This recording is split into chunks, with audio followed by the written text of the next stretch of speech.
അസ്സലാമു അലൈക്കും വറഹ്മത്തുള്ളാഹി വബറകാതുഹു.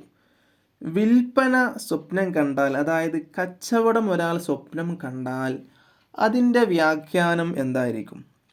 സാധാരണ ഒരാൾക്ക് എന്തെങ്കിലും വിൽക്കാനോ വാങ്ങാനോ ഉണ്ടെങ്കിൽ അതിനോട് ബന്ധപ്പെട്ട് വിൽപ്പന സ്വപ്നം കാണാൻ സാധ്യത കൂടുതലാണ്.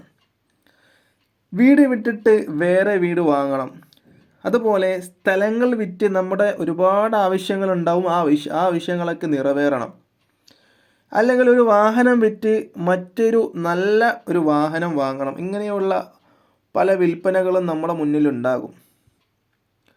വിൽപ്പന നടക്കാതെ പല തടസ്സങ്ങളും ഉണ്ടാവാറുണ്ട്. സ്വാഭാവികമായിട്ടും അത് തന്നെയായിരിക്കും സ്വപ്നം കാണാം. ഉദാഹരണത്തിന്, നമ്മുടെ മനസ്സിൽ നമ്മൾ ഫോക്കസ് ചെയ്യുന്ന എന്തെങ്കിലും ഒരു കാര്യങ്ങളുണ്ട്. നമ്മുടെ മനസ്സിൽ എപ്പോഴും, ഉദാഹരണത്തിന് നമ്മൾ ഉറങ്ങുമ്പോൾ ഒരു കാര്യം തന്നെ വിചാരിച്ചങ്ങനെ ഉറങ്ങുകയാണ്, നമ്മൾ എന്തായാലും ആ സംഭവത്തെക്കുറിച്ച് സ്വപ്നം കാണാൻ സാധ്യത കൂടുതലാണ്. നമ്മുടെ മനസ്സിൽ ഉള്ള ആഗ്രഹങ്ങൾ, നമുക്കൊരു കാര്യത്തോട് ഭയങ്കര ഇൻട്രസ്റ്റ് ആണ്, ആ കാര്യം നമ്മൾ സ്വപ്നം കാണാൻ കൂടുതൽ സാധ്യതയാണ്. അപ്പോൾ ഇങ്ങനെയുള്ള സംഭവങ്ങളൊക്കെ ഉണ്ടാകുമ്പോൾ, കച്ചവടവുമായി ബന്ധപ്പെട്ട കാര്യങ്ങൾ ഉണ്ടാകുമ്പോൾ കച്ചവടത്തെ പറ്റി സ്വപ്നം കാണൽ പല ആളുകളും ഉണ്ടാകും. കച്ചവടം ചെയ്യുന്ന ആളുകൾക്കൊക്കെ ചിലപ്പോൾ മനസ്സിലായോ? അങ്ങനെ ഒരു വാഹനം വിറ്റ് മറ്റൊരു വാഹനം വാങ്ങണം, ഇങ്ങനെയുള്ള പല വിൽപ്പനകളും നമ്മുടെ മുന്നിൽ ഉണ്ടാകും, അല്ലേ? വിൽപ്പന നടക്കാതെ തടസ്സമായി മാറാറുമുണ്ട്. പല തടസ്സങ്ങൾ കാരണം വിൽപ്പന നടക്കാതെ, കച്ചവടം നടക്കാതെ അത് തടസ്സമായിട്ട് അത് ഇല്ലാതായി പോകുന്ന സംഭവം ഉണ്ടാവാറുണ്ട്.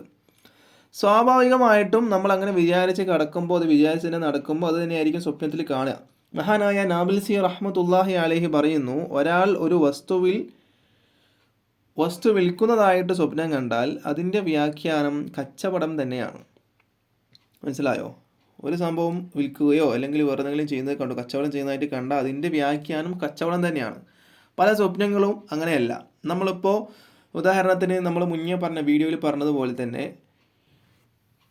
കത്തി സ്വപ്നം കണ്ടാൽ, ആയുധം സ്വപ്നം കണ്ടാൽ ആയുധം കൊണ്ട് നമ്മൾ ഒരാളെ ആക്രമിക്കുന്നു എന്നല്ല അതിൻ്റെ വ്യാഖ്യാനം. അല്ലെങ്കിൽ നല്ല സ്വപ്നം കണ്ടാൽ നല്ലത് നടക്കുമെന്നല്ല വ്യാഖ്യാനം.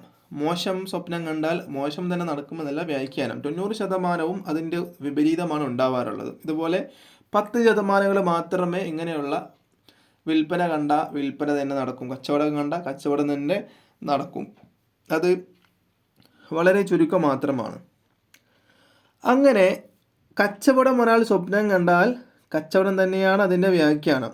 ഏത് വസ്തുവാണോ കണ്ടത് ആ വസ്തു തന്നെ കച്ചവടം ചെയ്യപ്പെടുമെന്നും ആവണമെന്നില്ല. അതായത് നമ്മളിപ്പോൾ നമ്മുടെ വാഹനം, കാറ് കച്ചവടം ചെയ്യുന്നത് കണ്ടു, അപ്പോൾ ആ കാറ് തന്നെ കച്ചവടം ചെയ്യണമെന്നില്ല വ്യാഖ്യാനം, അത് തന്നെ ആവണമെന്നില്ല. ചിലപ്പോൾ വീടായിരിക്കാം, അല്ലെങ്കിൽ നമ്മുടെ സ്ഥലമായിരിക്കാം, അങ്ങനെയാണ്. എന്നാൽ അങ്ങനെയുള്ള സ്വപ്നവും വ്യാഖ്യാനങ്ങളുണ്ട്. അതായത് കച്ചവടം കണ്ടു, സ്വപ്നത്തിൽ കണ്ടു നമ്മുടെ കാറാണ് നമ്മൾ കച്ചവടം ചെയ്യുന്നത് കണ്ടത്, എന്നാൽ അത് തന്നെയാണ് വിൽക്കുന്നത് എന്നുള്ള സ്വപ്നങ്ങളും ഉണ്ട്. സ്വപ്നം എന്ന് പറയുന്ന വ്യാഖ്യാനം പറയുമ്പോൾ പല സംഭവങ്ങളും, അതിന് ശാഖാപരമായിട്ട് പല വ്യാഖ്യാനങ്ങളുള്ള സ്വപ്നങ്ങളൊക്കെ ഉണ്ട്. അപ്പോൾ ഇൻഷാ അല്ലാഹ് വീഡിയോ ഇഷ്ടപ്പെട്ടാൽ ലൈക്ക് ചെയ്യുക, മറ്റുള്ളവരിലേക്ക് എത്തിക്കുക.